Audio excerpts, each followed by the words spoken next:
అందరికీ నమస్తే.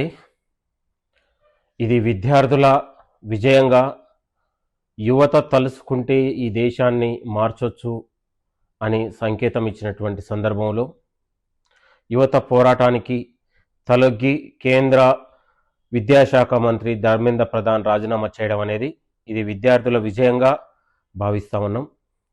ఇవాళ పోలీసులు లాఠీ చార్జీలు, టియర్ గ్యాసుల్ని ఎదిరించి ధైర్య సాహసాలకు నిలబడి న్యాయమైన డిమాండ్ను హక్కుని సాధించినటువంటి దేశ యువతకు అభినందన తెలుపుతూ యువత ఇదే స్ఫూర్తితోనే ముందుకు సాగాలని కూడా కోరుతా ఉన్నాను.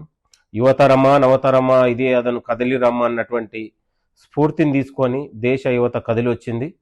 కాబట్టి ఇప్పటికైనా నరేంద్ర మోడీ ప్రభుత్వం విద్యార్థుల యొక్క శక్తిని, యువత యొక్క శక్తిని తలొగ్గి విద్యా సంస్కరణలను కూడా మార్చాలని కూడా ఈ సందర్భంగా గుర్తు చేస్తూ యువతకు ఇంత పెద్ద విజయాన్ని సాధించిన దేశంలో ఉన్నటువంటి యువతకు, విద్యార్థి లోకానికి జేజేలు పలుకుతూ థ్యాంక్ యూ, నమస్తే.